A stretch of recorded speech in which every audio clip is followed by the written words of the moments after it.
Them niggas scared to make that move, can't relate to that. I roll the dice, shit, if I lose, I'm gon' be shaking back. Cause lessons learned within the loss just elevate the fact that trial and error just the only way, ain't no escaping that. I wake up, hit 100 push-ups, then I'm at my route. Check on my stocks, see how they looking, then I'm sliding out. When you start seeing your progression, you stop having doubts. And what's the point of having clout if you can't cash it out? True to this game, but I'm a lifer, ayy. Feel like we finna change the cycle, ayy. That's the most success, you know we thriving, ayy. That's the most depression for our rivals, ayy. Could teach a lesson on survival, ayy. You know I'm from the bottom. What's good, everybody? Welcome back. Season 4 of the Black Wolf Renaissance Podcast going crazy. Your boy David Bellard, 1/4 of the Black Wolf Renaissance crew. Here live with my fellas, Kelly, Jalen, and Jared. Fellas, what y'all feeling, man? What's good, y'all, man? I'm feeling good, y'all. We in Houston, man. We ready. We getting this episode popping, man. We got a really cool guest in the building, man. He about to drop a lot of gems. Man, I can't wait. Like, I don't think we've ever gotten into this topic before, even. So, like, it's about to be completely uncharted territory. How y'all feeling over there, man? Bro, I'm feeling great. I just had some amazing food. That shout out to you, my boy. The lamb chops was buzzing. That green bean, asparagus, whatever. If y'all don't know about Chef Yams, y'all need to find out about it. Houston, Yes, check him out. Yeah. But now I'm excited for this podcast, man. I don't think last time he was here, I wasn't here, so I didn't get to do it. But I'm excited to talk to this man. Yes, sir. So look, Man, look, man. Once again, so nice we had to do it twice. This is a brother y'all done seen before.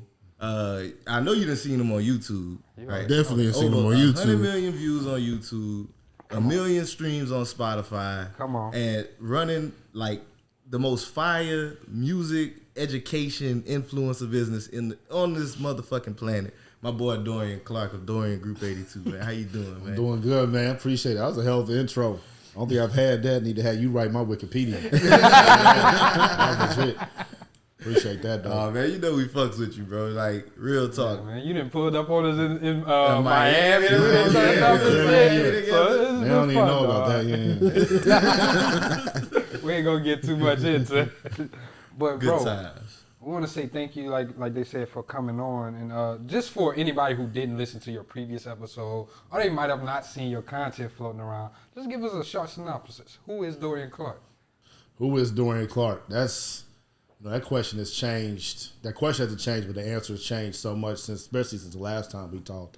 I'm starting to just view myself as an educator, as an amplifier, and as a generator.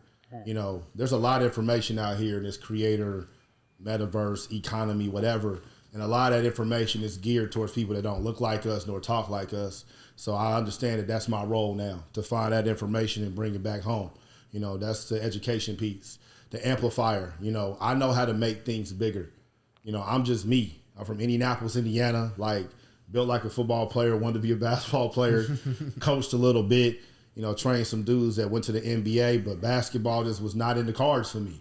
My dad didn't love football, so that wasn't a part of me neither. But, I learned how to take my ideas, my songs, my content, my thoughts, and give it to the world where it's been seen over 100 million times on YouTube. That's amplification and then generating.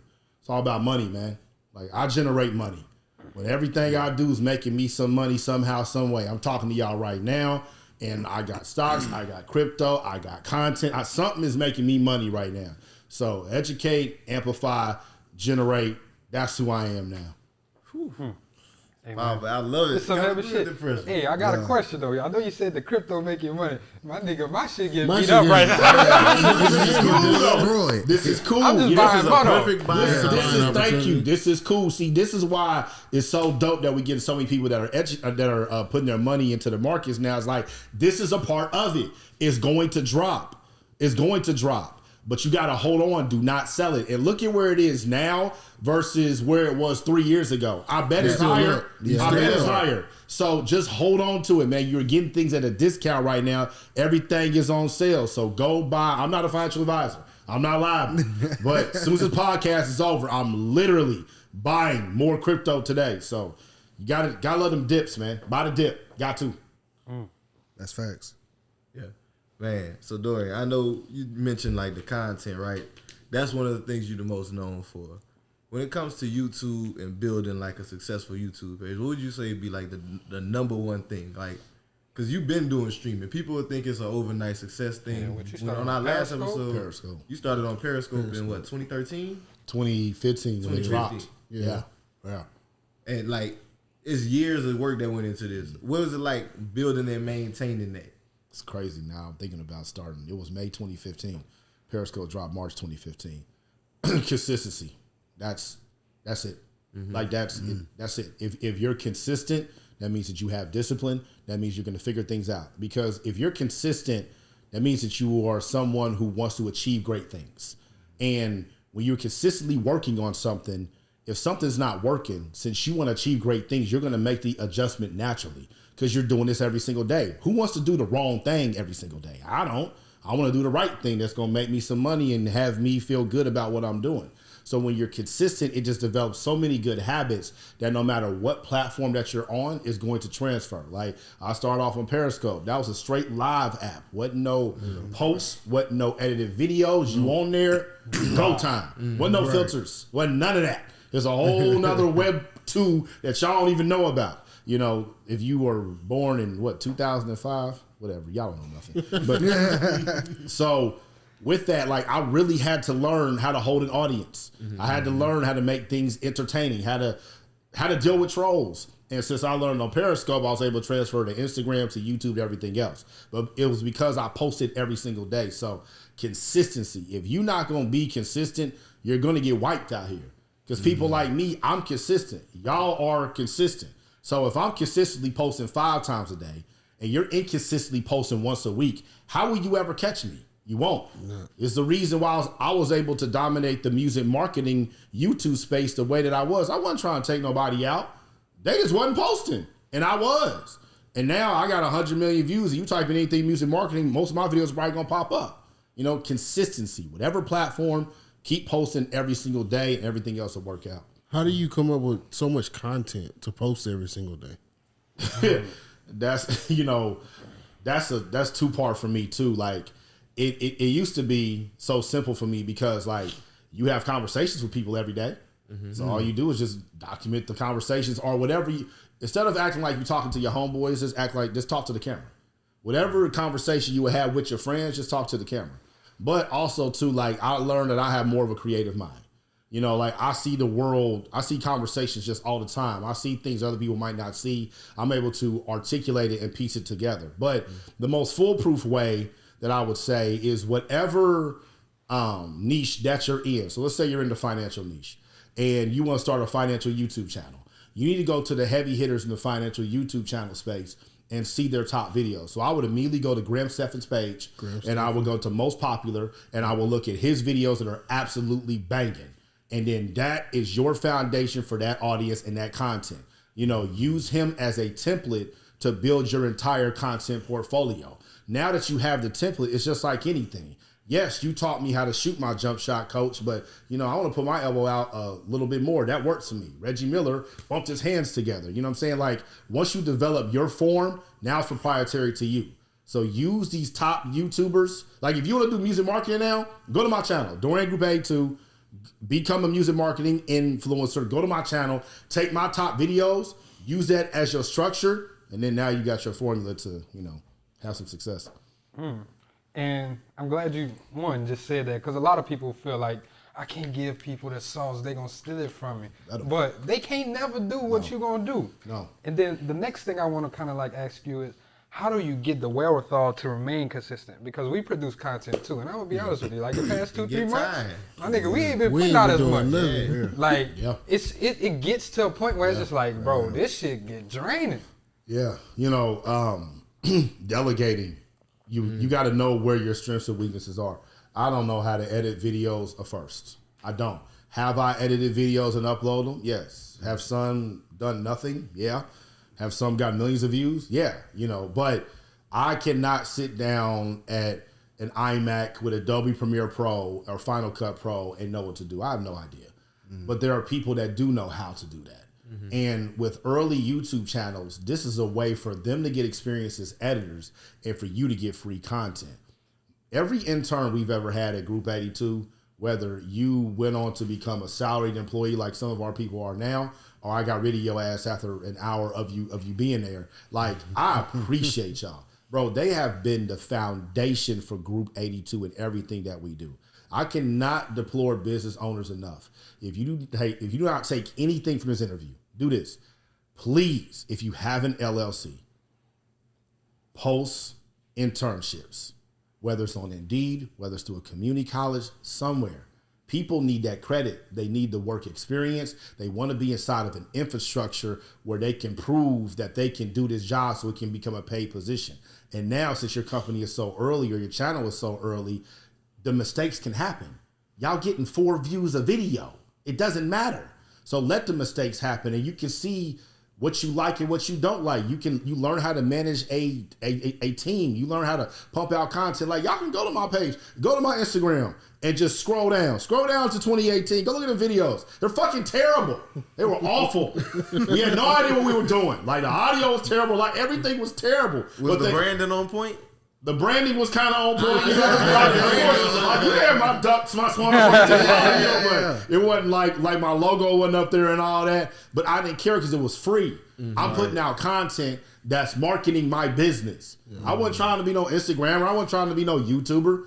I was trying to get paid at group82music.com so I could leave my day job. I needed to make $5,000 a month, so I was trying to figure that out, and social media gave me that. And those interns did all that, man. And what happened is like, damn, I like this intern. And they've helped me make an extra $2,000 this month. Man, I can start paying them $100 a week, you know, and then that developed into shit. I can start paying you $1,000 a month. Now you're my COO and I pay you $70,000 a year plus benefits for a young company like this because you start off as an intern.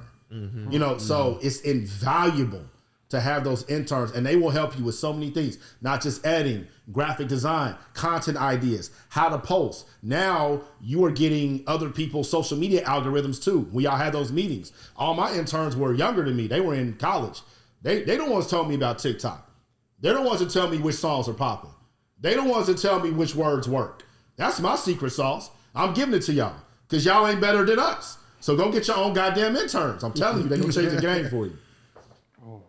I kind of want to get into when you first started because you mentioned something. It's not going to look pretty maybe when you first start. How do you get over that hump? Like, man, I just started, let's say our podcast. We were recording on phones at the beginning.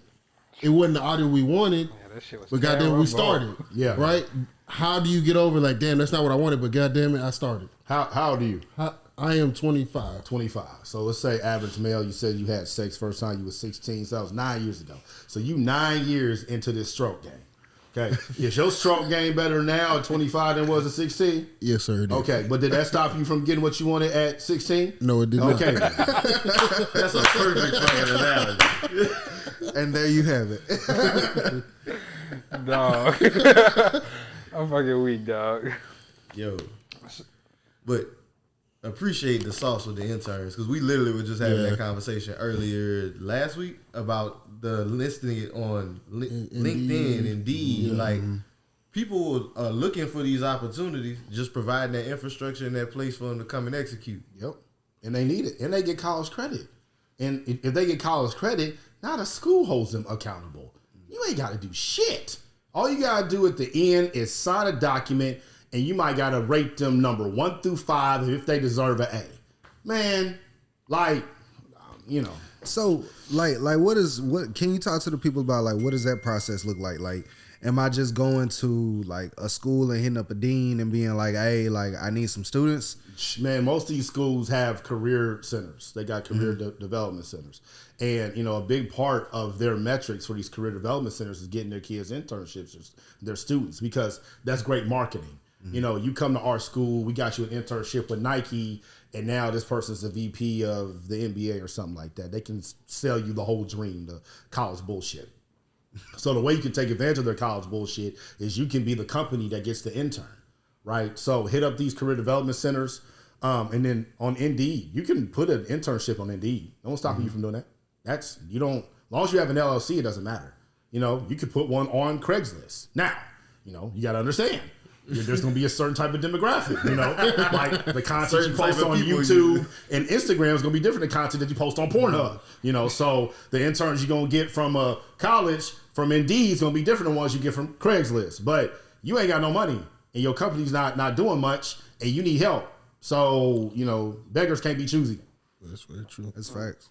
And I feel like a lot of people, they hear interns, sometimes they be like, man, I don't want them to work for free and all of this type of shit. But like you said, they're getting this college credit. They need it anyway. I don't know what kind of world y'all grew up in, but I've worked for free so many times in my life. Like, bro, it's a part of like, if you're an entrepreneur, you're working for free. Your broke ass business ain't making no money. You know, like it's a part of life. Anything you want to do, you got to start off doing it for free if you want to get good at it. You don't get paid from everything from day one. LeBron didn't start making money from basketball till he was 18. And he's a billionaire from it.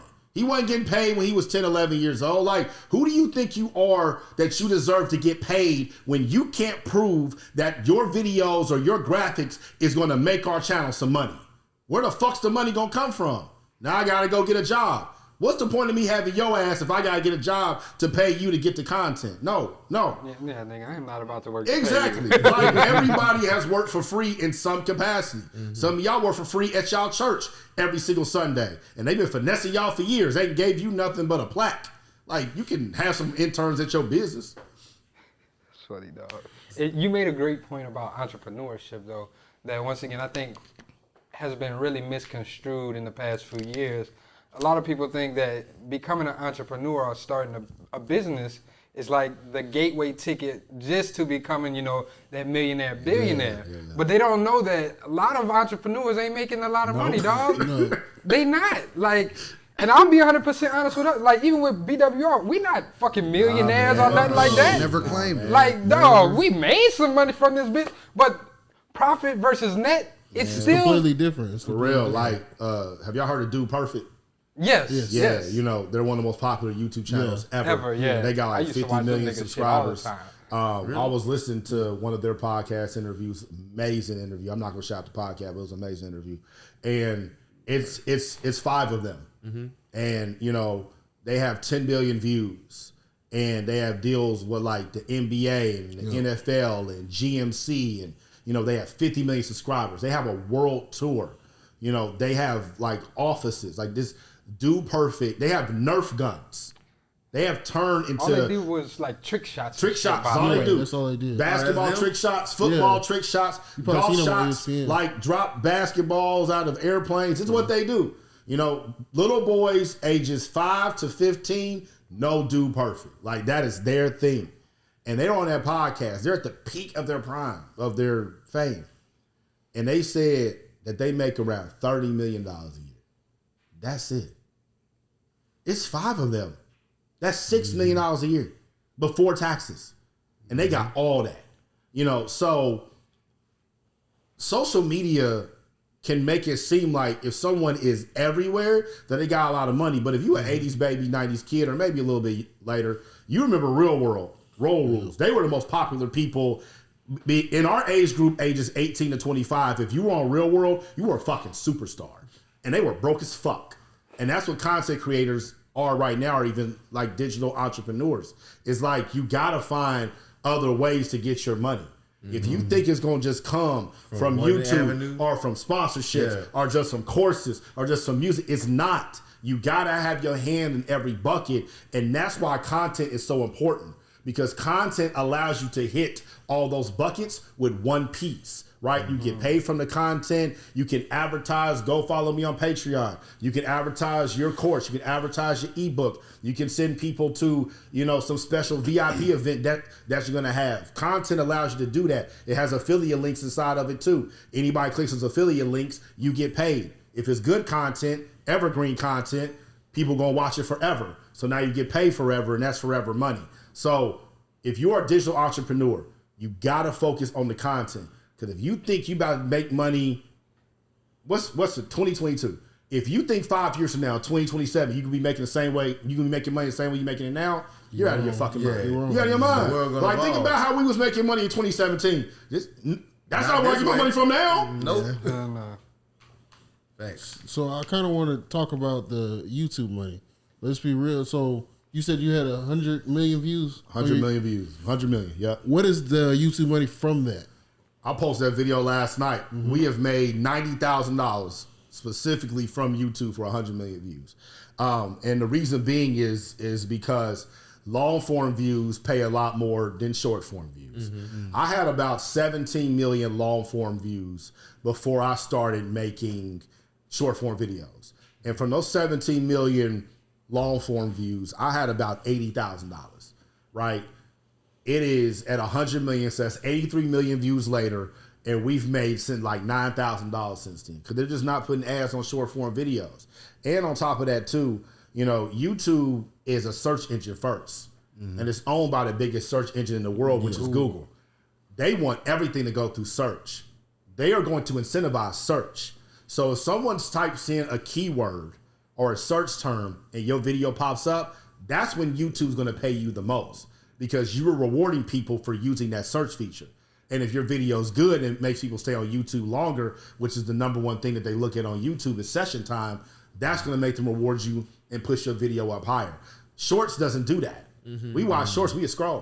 Mm-hmm. We just scroll, we might follow, we might share, you know. Like. Yeah, but we're not searching for shorts, man. We're not doing that yet. So that's why right now there's this big thing like a lot of content creators are like, yes, the views and the subscribers are great. The watch time's great.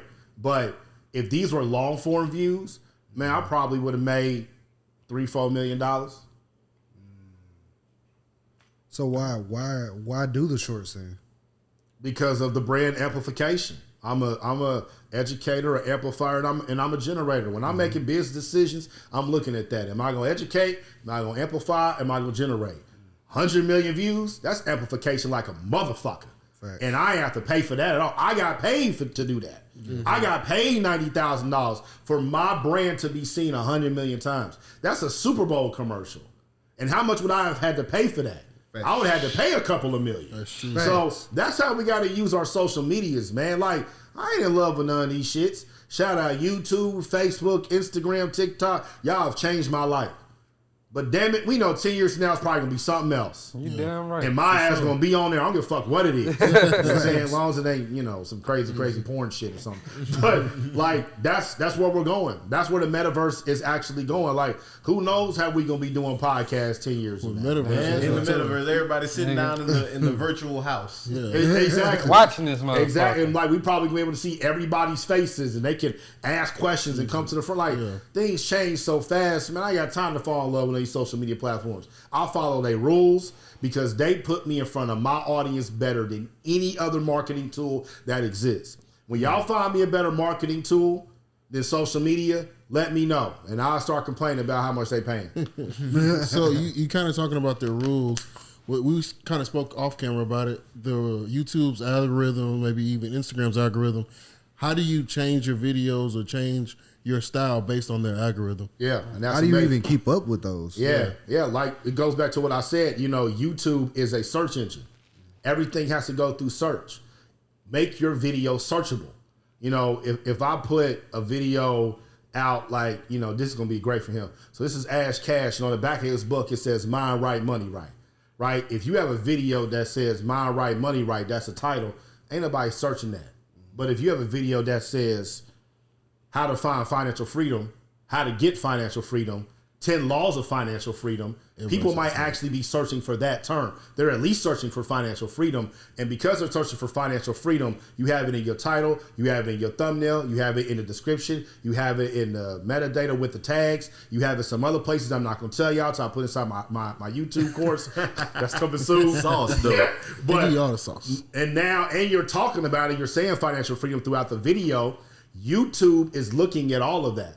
And they're taking all this aggregate information. They're looking at your comments. Are your comments responding to this? Are they saying that you are spam? Are they saying that this isn't right? Or are they talking about financial freedom? Mm-hmm. And more people watching for a long time, that makes them push the video up because they know this video is about financial freedom. So when people go to Google and type in financial freedom, your video is going to pop up and they reward you for that through ad money. Hey, Ash Cash, use that, my nigga. There you go. Wrong with that, brother, for real. Especially for your book. That's That's all you gotta do. If he just made content around this book, like 10 Laws of Financial Freedom, which I don't know if he has. I'm pretty sure he You know what I'm saying? Like, he probably owns those search terms. And if he can just dominate that financial freedom search term, that's forever money. Forever. Man. Forever money off free marketing. Yes. Listen, there we go. The free marketing part. Forever money off of free marketing. What are y'all complaining about? Like, I haven't had a job in 4 years. My daughter is 2.5. She don't know daddy working for somebody else. Daddy's in the crib recording some videos. Daddy is home every single day. Daddy reads to her. Daddy holds her. Daddy consoles her. Daddy laughs with her. Daddy does business. Daddy makes money. Daddy is always here. Daddy don't work for nobody else. Don't nobody else tell daddy when he can see me. That's why I go as hard as I do. Can't no man tell me when I can see my daughter because of some goddamn money. I make my own money. See my kid when I want. You know, and if you a father, you know how hard that shit hits. And that should be the reason you get up off your ass and post online. My brother, and I'm glad you just brought that up because I was watching one of your videos and you said on the 17th of every month, you and your wife, what do y'all do for your daughter? And I'm bringing this up because, you know, we Black Wealth Renaissance and we like to preach generational wealth. And I want people to understand how important it is to start early. So break that down for me. So my daughter, her birthday is June 17th.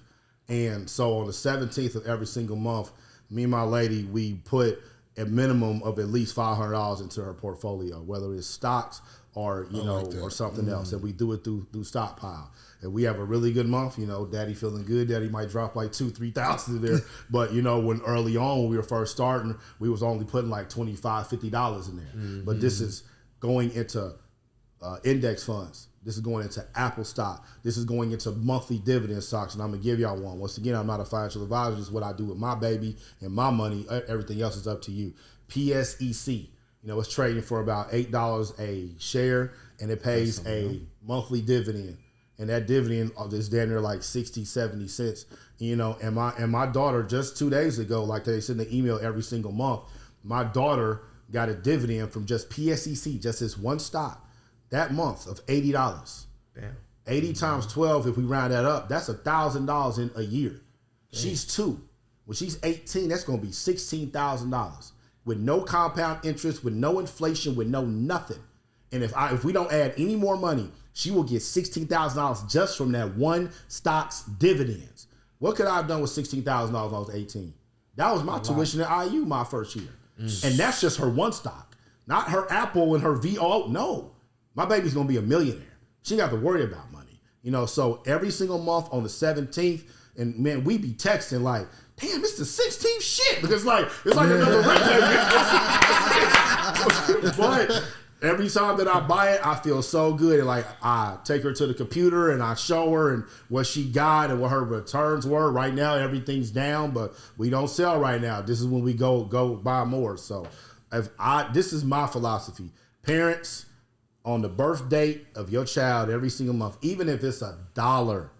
If my parents would have bought me $1 of Apple stock every month in the 80s, I would have a lot more money today. Yeah. We don't know where this is going. We don't know where these companies are going. Crypto, these returns we're getting is out of control. You owe it to your kids and your grandkids. Just start putting that $1, $5, $10. Stop buying them cheap ass toys they ain't gonna play with. Stop buying them fucking clothes, GG, that she ain't gonna wear because she outgrows them, and buy stock.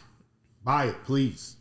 That's so real. Glad you shared that. Oh, that's so real. That's a real generational wealth shit. Like, whenever we talk about, and I'm glad you shared that. You didn't start off with 500. Oh, yeah. You started with 50 because people hear it and like, well, I can't put 500. Yeah. It's like, no, bro, just start. Because like you said, you never know where it's going to go. As time goes on, you're likely to increase your income if you're a person who focuses. As time goes on, you're likely to do it. But the earlier you start, the better. And like you said, your baby going to be a millionaire. Absolutely. If you continue to throw $500 a month at it for even the next 5 years. Exactly. She's good. Good. Yep. And if both parents doing it, now y'all doubling. I mean, it's a growth hack, you know, and this is Black Wealth Renaissance, so we can say that. How you think all these white kids got money? Man. How you think if you go to school at any big state school, we in Texas right now, you go to Texas right now. You go to Texas high school, look in the parking lot. Exactly. You gonna see Mercedes, you gonna see all kind of shit. dads be insurance agents. He's With a manager of a damn brands. discount tire. How? Because his daddy was buying index funds and invested every single month. Because when granddaddy passed away, even though he only made at the most $40,000 in a year, he had a $750,000 life insurance policy. Like, you know, the game is here. Yeah. And we telling you the game. Blackwell Renaissance telling you the game. I'm telling you the game.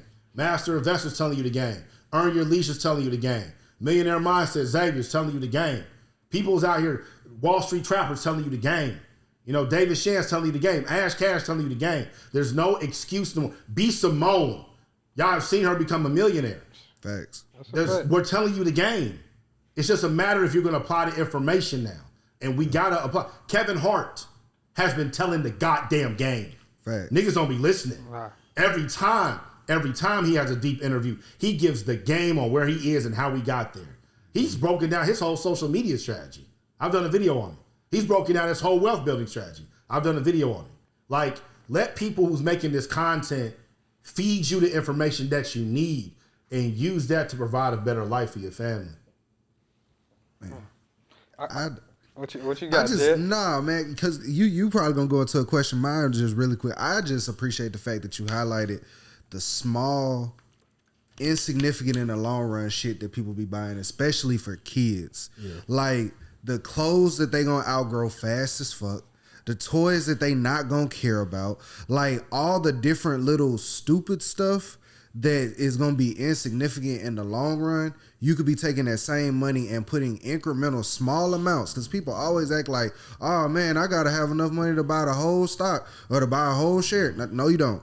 You can be putting that same 5, 10, 15, 20, whatever dollars that you have into those funds to be trying to set your kids up for the future. Like, between doing that and what earlier episode we talked about insurance, what we talking about $100 total a month you spending to set your family up? At the same time, I want you to go through your budget and tell me where the fuck all your other money is going to. That's facts. Where's all the other money going to? Once you do that, you'll really have a opening experience and you'll be like, damn, I can stop buying whatever I'm buying, whether it's weed, lashes, whatever. If you got to take care of your seeds and your future generation to make sure, you got to make them sacrifices. Somebody got to do it. And when I started doing that, you know, that's exactly how I started investing, because that was my same excuse. I was working for somebody like, bro, I don't have enough. It's like, yeah, you do. Nigga, stop going to Chipotle 4 times a week.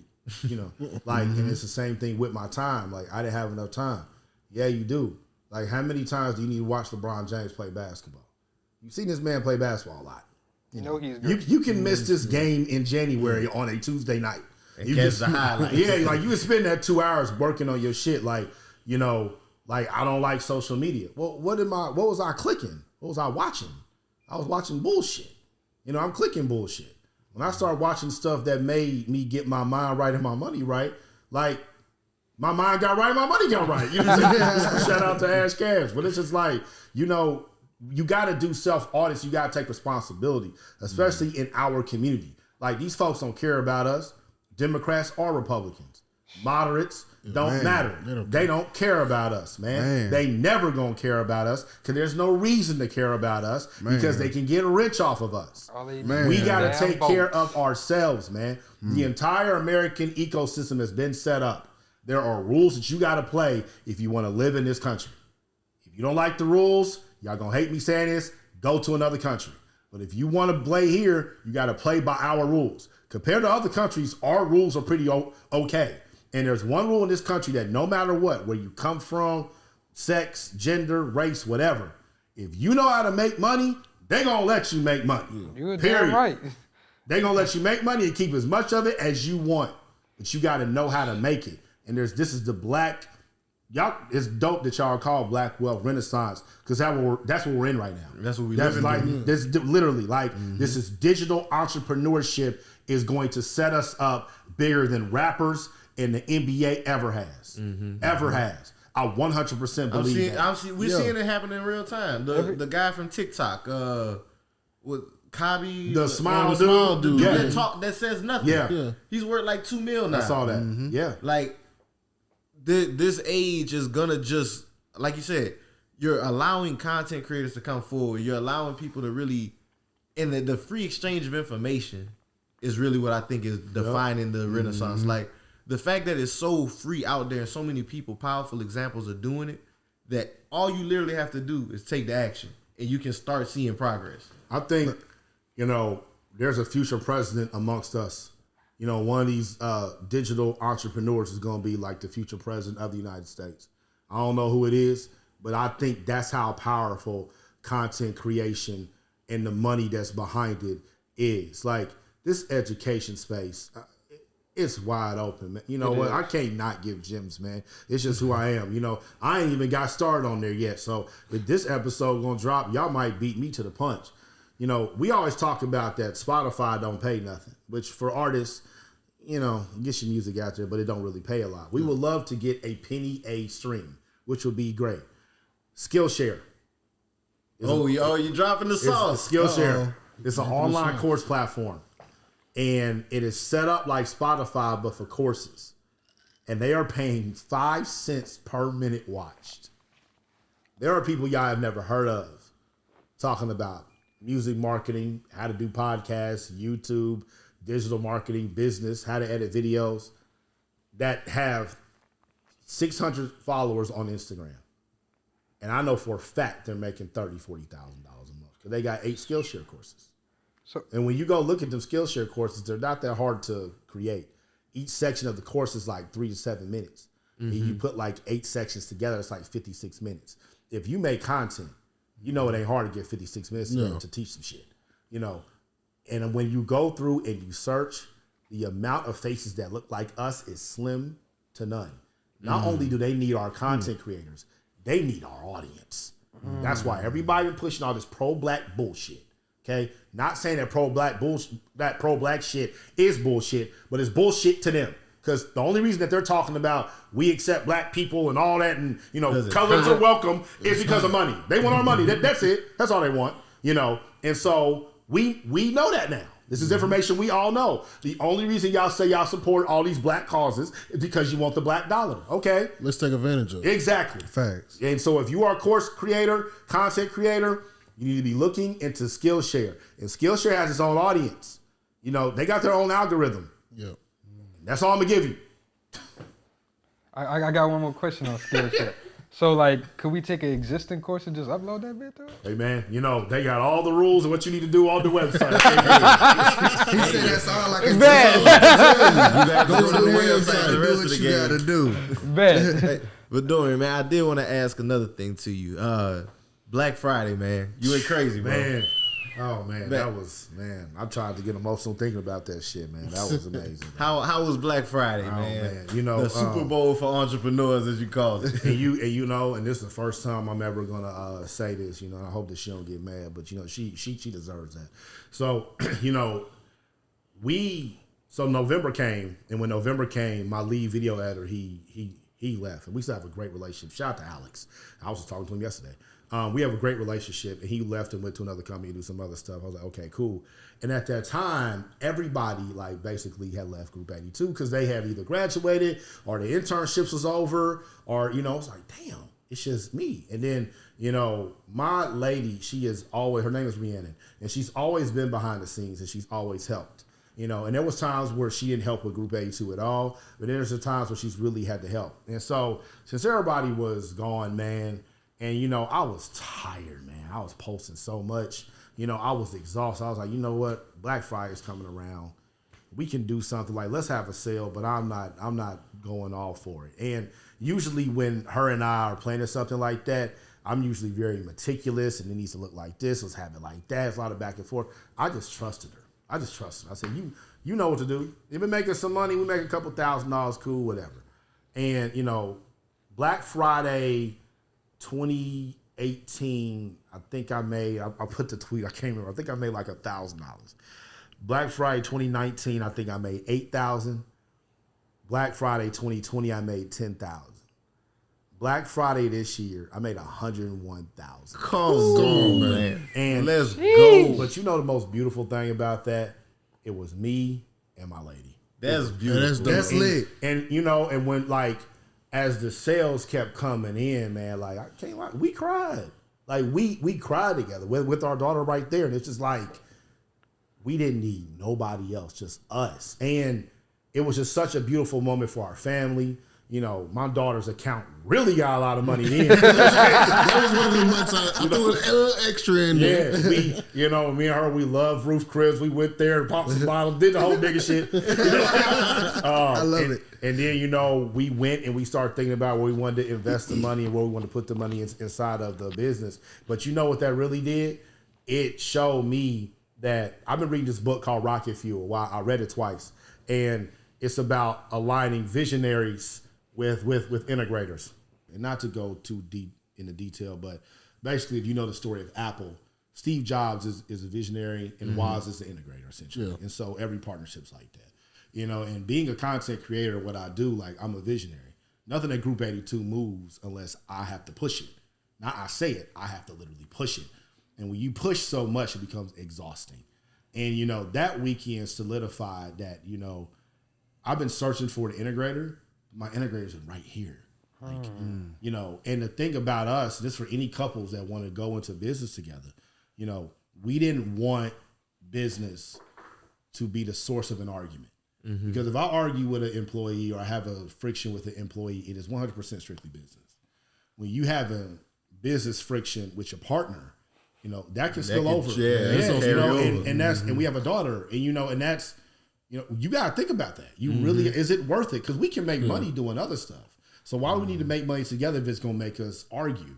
And we had to both grow. And it was just at that weekend, not only solidified our company, but solidified our growth as a couple and as partners. Like, yo, we did this half-ass. Imagine if we go all in. Yeah. That's what everybody, all of our family was telling us, like, what are y'all doing? You know what I'm saying? So when I say I have a COO, she's a COO now. That's her salary. That's her benefits. And when I say she's a COO, she's integrated, she's in charge. Like, no bullshit. Y'all see my personality. Like, y'all hung out with me like I'm a dominant personality. She makes the choices.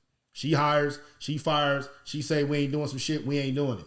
And that release, dog, the fact I don't have to make them decisions anymore, man, has just allowed me to be so much more creative and allowed me to just look at things in a much different perspective. Allow me to be a visionary. That's what it's allowing me to do. You know, because when you're a visionary, you got all these ideas and, you know, you got to execute them too. Yeah. It becomes so much. But you got to go through that, though. Like, if you're a real entrepreneur, you got to go through having your own ideas and being a visionary and executing it to the finish. So that way, when you bring in somebody else, you know what is possible. Because people will bullshit you. And they will say things can't get done. It's like a barber. Ah, man, your beard don't grow like that. No, you can't cut it like that. My shit does grow like that. You just can't do it. You know, it's the same thing for people who come into your business. Like, video editors will tell you that can't be done. No, you can't do it. When you have taken something from idea all the way down to revenue generating, what can you tell me about this? Nothing. Thanks. So you're the integrator. You're in charge. Figure it out. And she's been phenomenal. This is the happiest I've ever been in my life, all around holistically, ever. This moment today. That's awesome, man. That's great to hear, dog. So what processes did you have to go through to come to that point? Oh, God. Man, just years of, you know, I kind of look at entrepreneurship. I think me and you, we were talking about this in Miami, but, you know, entrepreneurship is jumping off of a cliff and building a parachute on the way down. Yeah, we did talk about that. And, you know, I did it. I built the parachute, but that motherfucker was, you know, I'm like, man, hold on, man, I can't survive like this. And it was shaking for like 4 years. And my hands were just like, bro, you have to let go, but I can't fall down. I had nothing supporting me. Like, I had to let go. And when I finally let go, like, you know, this sounds corny as hell, but like, she was there. Like, she was there to support me. Like, we're going to be okay. And so, like, the processes of just everything, man. Like, I had to be the accountant, the lawyer, customer service, the video editor at times, the audio editor, the rapper, the cover art, the graphic designer, the talent, the CEO, you know, the spokesperson, the CMO, CTO, whatever needed, the janitor, everything, the travel agent, the was secretary. You know, that was my life. That's who I was. It's just like, bro, once the business gets to $500,000 a year, you can't continue on like that. No. Can you get to $1 million like that? Yeah, you can. That's not scalable, if you are really organized and you are somebody who's disciplined and you go to bed at 10, 12 p.m. and you wake up at 6:01, yeah, you can get to $1 million, but you're going to be a robot psycho. Yeah, buddy. You know, so I had to learn, like, bro, like, you're a human. You're a fucking human, man.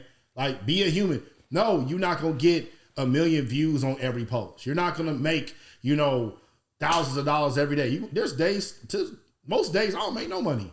That's real. That's why my margins are so high. You know, I know most days we're not going to make some money, but when we get to sell, it really matters. So it's like, I had to learn to let all that shit go. And what happens is because you become so emotionally tied to your business because nothing's automated. It's like I was a single father. You're so invested in it because it's your baby. Yeah. Yep. I was a single father. And now Group 82 has a mother. I let it go. Yeah, that's dope, dog. Man, Yeah, that's why. I know you mentioned like you had the interns and stuff that actually ended up graduating and moving on. Yeah. So like in building a business, like now that you got to this point with the interns, were you having to implement SOPs or were you just kind of like teaching them as it went along? SOPs. Man, please. I ain't got time to be doing all that. Listen, during the interview, we did a very good job of vetting people. Anybody who applied, we would put an internship job posting up on Indeed. And anyone who applied, we accepted. And we would write questions back. It was like these automated questions. And they had to answer 5 questions to basically see if they read the posting and if they qualified and to see who would respond. Once you do that, that eliminates 90% of them. You know, and then we say, okay, if you answer yes to all these questions, email here. Then we'll see who emails. Then we'll set up an interview. Then inside the interview, you know, I'm very transparent. I don't interview interns anymore, but when I used to, I was very transparent. They got to see what y'all seeing is what they saw. And I told him, I said, go watch my content. And this is 2019 Duck. Like, you know, like he was outrageous. Okay. You know, so like I said, go see. I'm very opinionated. Like, go look. And what happens is after they went through all of that, then we would have them prove that they could do the job. If they were a video editing intern, okay, here's raw video footage. Let's see what you got. Here's the instructions. You know, if they go through all of that, about time that they agree to do the internship, they're already mentally ready. Because they went through the whole interview process. You know, they understand me. They understand what Group A2 is about. They understand their responsibilities. And I don't mean that it was foolproof. People still went through all that and they quit within 2 days. But because we were such a young company and we had no money, you know, I wanted to make sure that we got the right people. And I had to go through a lot of people. But when you find a great intern, oh, man. Hold on. Hold on. Yeah, for real. And when their time is up, you make them an offer. And if you can't afford it, you let it be known. And you stay in contact with them because when it gets to the point, y'all remember when I was posting them long form videos every day? Bro, I had 6 video editing interns who were trained to the optimal level. I would wake up 3 times a week. There were 6 long form videos for me to choose from with no mistakes. That's 18 videos a week, long form. Just long form. You know, I was on their ass. But they got trained to the optimal level, man. So if you can get an internship program, it can content creators elevate you to a whole nother level. But like you said, they also can put it on their resume. I helped build this channel Absolutely. up to All 100 million views. So like that's really dope. And I kind of want to shift gears more into like the music side. Yeah, that's actually what I wanted to go with. I know we talked about this earlier. You know, we've talked about it on the last episode, the 360 deals and people, you know, not having ownership of their masters and everything. I saw a video of like Ashanti. She was saying, yeah, I'm about to re-record my albums. So now I'm going to be able to, you know, control my shit more and everything. Can you kind of break that down? Like, what does that mean to, you know, the re-record and now you can control it a little bit more. What's going on with that? Yeah, so in the last interview, I know we talked about this, but y'all have grown too. Congrats on that, man. Y'all be on it, man. I love y'all content. Y'all one of the few podcast people that I really support, so I like y'all a lot. But for all the new people to Blackwell Renaissance, do y'all have a nickname for y'all audience yet? Man, we still trying to come up with it. God damn, like, y'all need something, man. Hey, we need those comments below. What do y'all want to be called? Cause like, I ain't gonna lie, we done thought of a couple of it's like, this that shit don't, that shit all whack, nigga. Don't flow, man. Ducks and swans welcome to the pond sound corny as shit too. But it rhyme, nigga.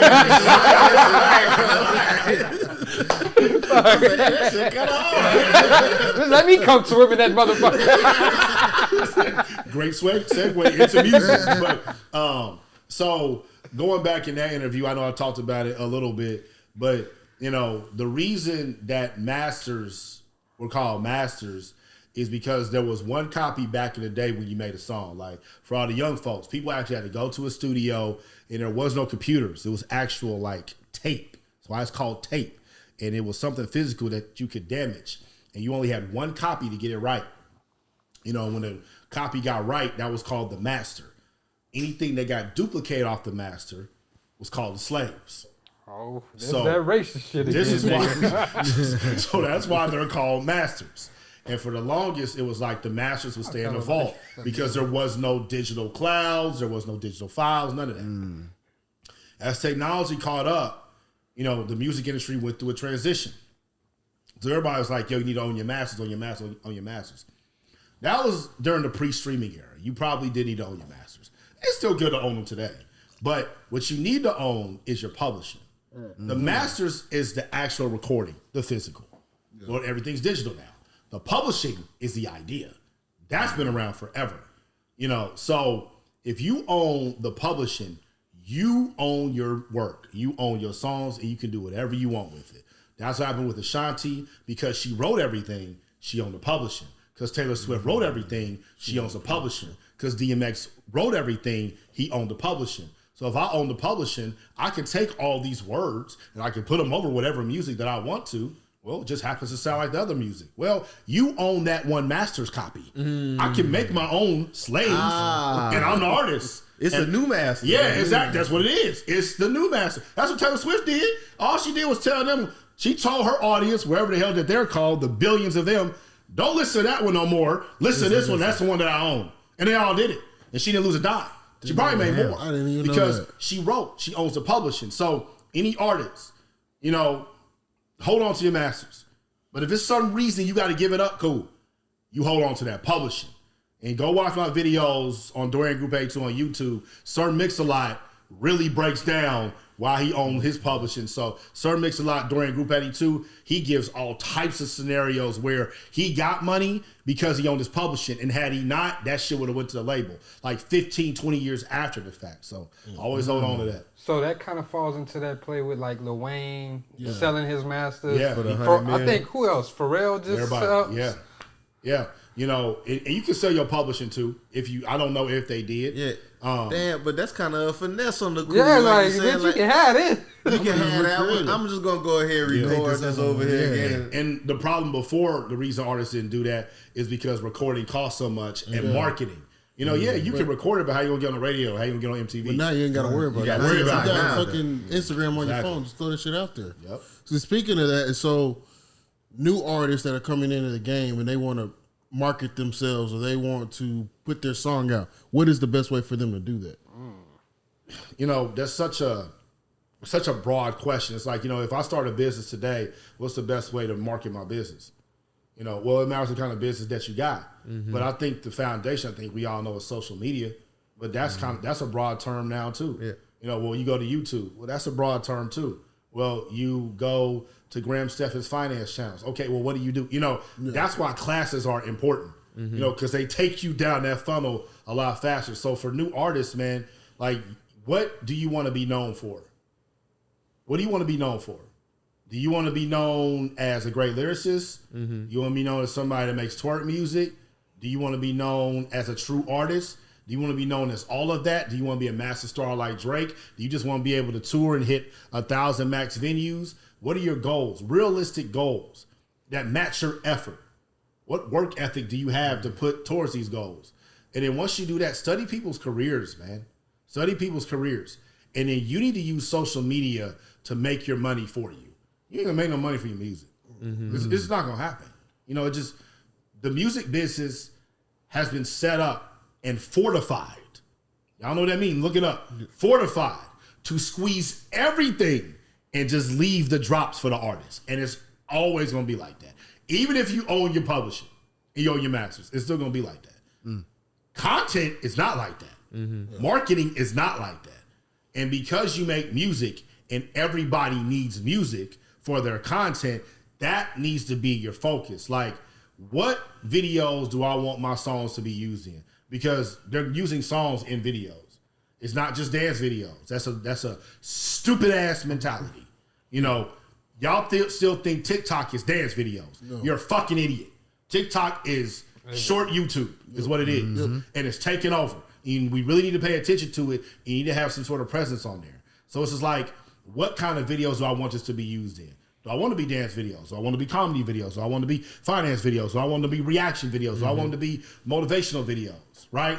The same way you used to make music for clubs, or I would make music for long rides or for, you know, deep thinking. Now you need to be thinking about what type of content do I want my music to be in? Because that's the only way your music is going to get heard. That makes sense. That's interesting. Makes perfect sense. Like content, because even with building anything, like even a podcast, your brand, your music, building an audience first on a niche based interest will always do you better in terms of getting your message to the people you wanted to get to.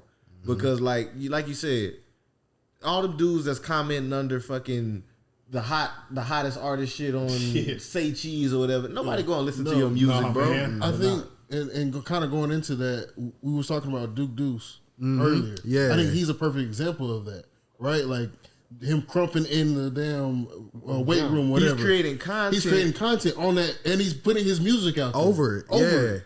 So it's smart. It's smart. It's a smart way to do it. Oh yeah. That's really smart. And I didn't even think about it down to that level. Like at that point, you're now like you're advertising your music, you're making content, and then don't let you fuck around and like start throwing in some merch or some other type of form of income, like what you was talking about. Now we're doing all that additional stuff to where you adding in that extra income with it too. Like that's really, it's revolutionizing the way that people can be artists. And I really like that. Like somebody I think we probably all listen to that I like that does that is like Larry June. Like looking at like his merch, looking at like how he does his tours, how he does a lot of his stuff is set up because of the fact that like, okay, cool. I know I have this audience. I know I generate content that entertains this audience. Now let me figure out how I can also monetize the audience in different ways. But I just didn't think about it like that. So let's break that down. Like if you make an Instagram reel, they're paying a Reels play bonus. You make an Instagram reel about whatever. You put your song inside the reel. Every time it gets played, you'll get paid to your distributor.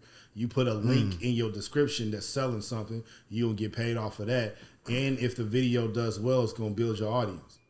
Why in the hell are you not making content? Like forever money talk. Come on, man. And that's why I be talking, like all you music producers, you beat makers be always asking me for help. Y'all the most laziest motherfuckers ever, man. Like beats on YouTube got the most positive comments of all. Y'all beat makers don't deal with trolls.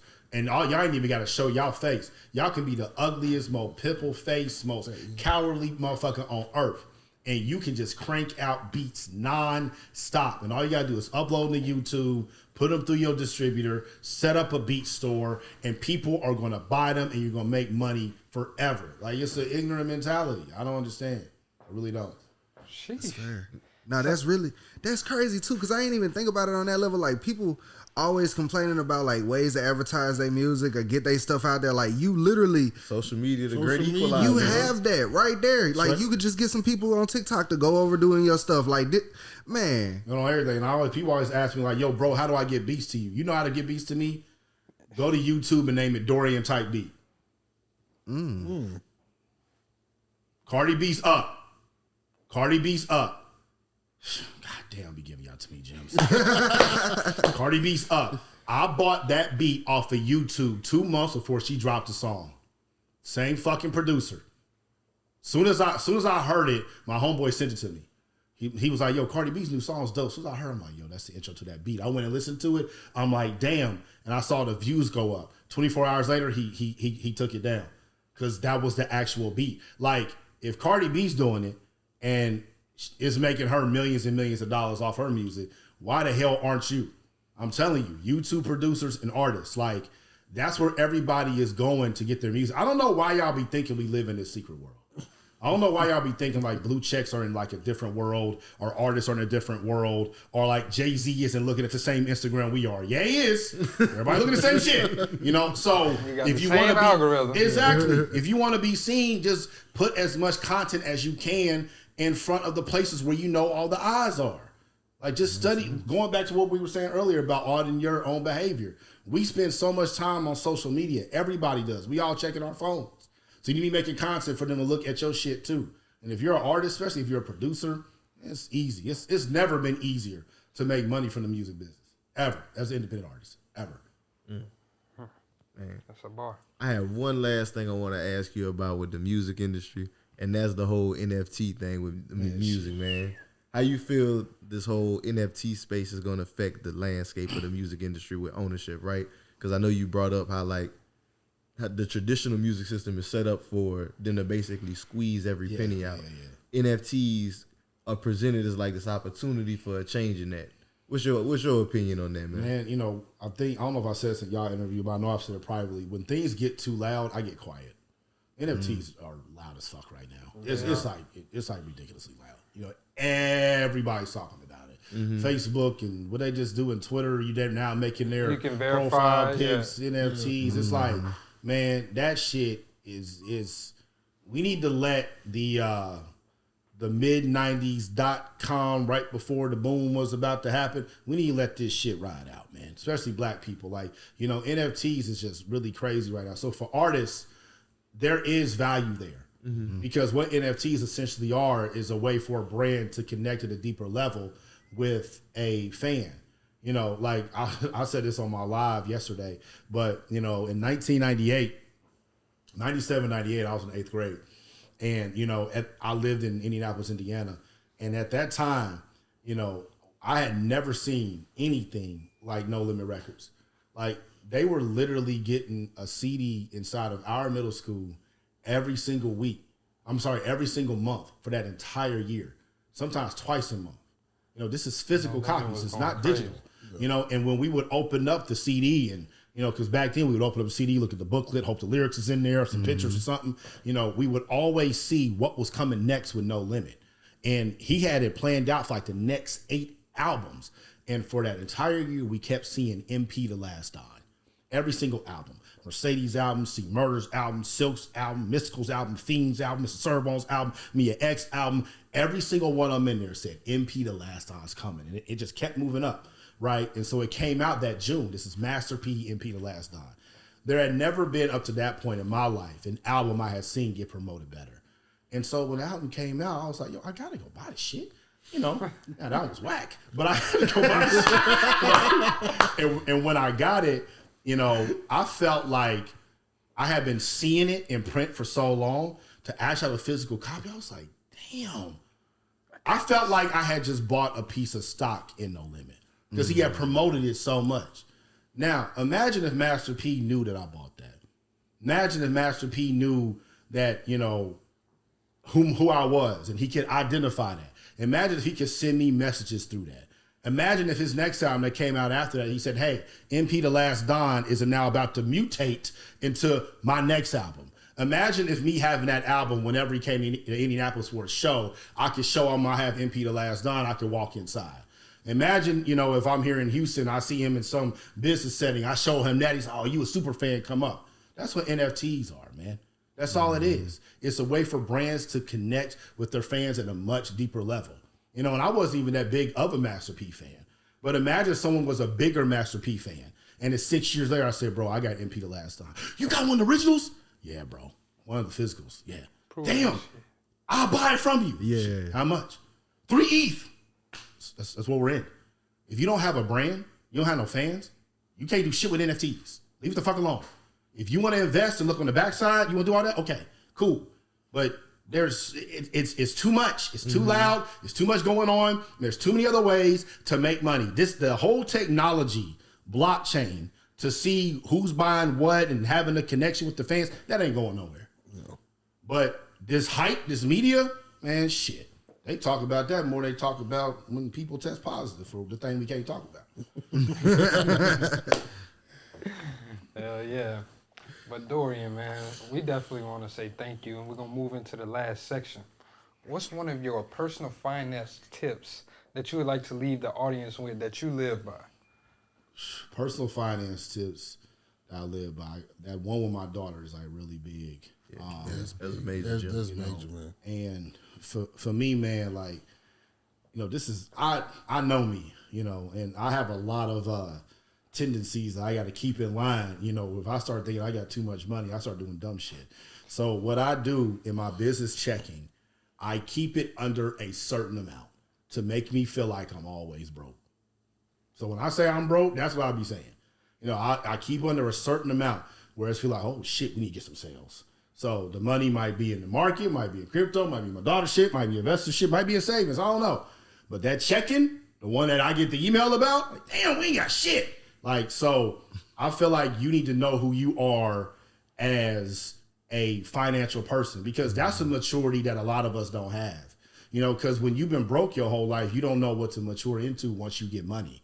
And you start learning a bunch of new things about yourself. And so there's certain things that I know I won't be able to control. So let me have the placebo effect of, you know what, we only have this amount. You need to always go harder. So learn yourself, man. And the only way that you learn yourself is if you invest and put your money at risk. And by at risk, like what we were talking about, buy a fractional of a share of Apple for $10 instead of buying some damn Tonka trucks. Oh, Tonka's still around. I have a girl, so fucking Minnie Mouse. You know what I'm saying? So like, do that. Like, because that $10, even though it isn't nothing if you take it to Chipotle, for some reason, man, when you buy $10 like in stock your first time, you feel like that you're getting ripped off. At least I did. So it made me look at it different. Especially if it go down. Exactly. Like, I'm down to 976. But like once you start investing and taking the risk, you're able to see the growth, and it starts making a lot more sense. And then you start putting in more money. And then that's when you start learning who you are as a financial person. So that's my tip, man. Really know who you are, but the only way you know who you are is if you put skin in the game. Good game, man. Dorian, gotta say again, appreciate you as always, brother, for coming on. It's always good to have you back on the show, chopping it up with you, getting your perspective. Again, for the people, where can they follow you, man? How can they get in touch with your services? When that YouTube course dropping, man, we gotta, because this episode probably gonna drop like March. Yeah, beginning of March. Okay, that's actually perfect. So Dorian Group 82 on all social media.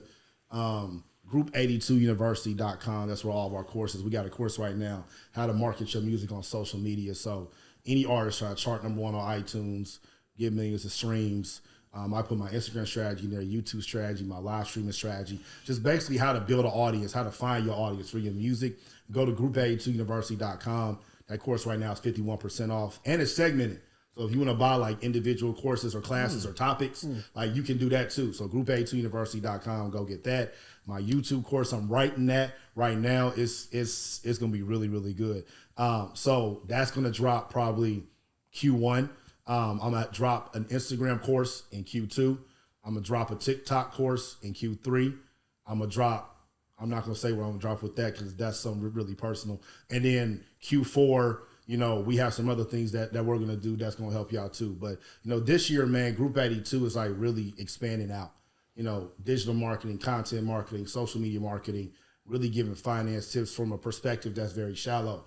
Like y'all heard me shout out some of the people earlier that I follow or people that I pay attention that give us that knowledge that we need financially at a very, very like elite level. And we need that. Like we need that deep shit, and they deal with a lot. So, but we also need people who are brand new, who didn't come from shit. And like, I can basically talk to you about how to buy stocks at a very low level. You know what I'm saying? So that's the content that I want to give. And like, this is a quick story. I don't want to hold y'all up, but you know, I started posting on Periscope, man, in 2015 when it dropped, and I had no fans, nobody. And there was one dude who used to come in. His name was Omar, and he was in college. He was a sophomore. He's from Montreal. I'm like, damn, motherfuckers from Canada follow me. I don't know where Montreal. You know, I've never even been there. And he would come to every live and every single scope. And I would be talking about like money or basketball or music business or whatever. He would be in all of them. You know, and as the years went on, you know, he would DM me and stuff. You know, and I would be like, hey, what's up, Omar, wooty whoop.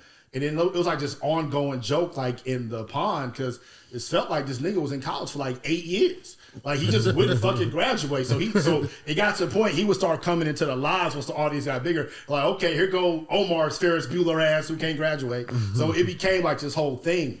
And you know, Omar graduated last year. And he DM'd me a week and a half ago. Hey. And exactly. Let's go, Omar. I'm happy for that nigga, man. And so he DM'd me a week and a half ago. He was asking about NFT. So I told him everything that I said here. He was like, bro, I got in on NBA Top Shot when it first dropped. I was like, damn, man, that's what's up. Because I ain't even bought an NFT yet. And he was like, bro, I want to thank you, man. He said, the reason I bought my first stock is because you was talking about it on Periscope back in 2016. I was like, what? All the shit I talk about. And this nigga's buying NFTs now. Generational wealth. You know, so that's happened to me more times than I realized. I was like, man, there's a voice that needs to be said in this at that level. I don't know, maybe it's the way that I say it or how I do it, but you know, the more of us that are talking about finances, I think it's gonna help, man. So that's the next step. So continue to follow me if y'all want content like that.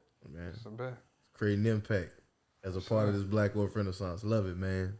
Well, Dorian, thank you again, my brother. And now we're going to hop into a couple house cleaning items. As always, y'all, make sure that y'all tune into the Black Wolf Renaissance podcast every week and leave us that 5-star rating and review. Leave that for us. It helps us continue to grow the show, continue to build out our audience, and get this message out there to people who need it, right? Jalen, Jared, Kelly, what y'all got for them, man? Man, I just want to say same thing. Y'all keep on listening, keep on sharing. Y'all follow us on YouTube as well. Subscribe. Start subscribing. Hit that notification bell. Share with your family and friends. Y'all also tap into BWR Academy. We are growing rapidly. We are here to give value. We got classes from experts in the industry. You get accountability. You get to learn about business, marketing, investing, what it looks like to actually plan out for the future. So go to bwracademy.com. Sign up right now. It's only $27 a month. Hey, I just want y'all to comment what y'all want to be called. I need to know what y'all need to be called. That is a pressing issue. Yes. I'm with Kelly on that. Y'all email us, leave it in the reviews, something. We need that. For sure. But as always, y'all, thank y'all for listening. And until next time, this is Black Wolf Renaissance signing out. When you start seeing your progression, you stop having doubts. And what's the point of having clout if you can't cash it out?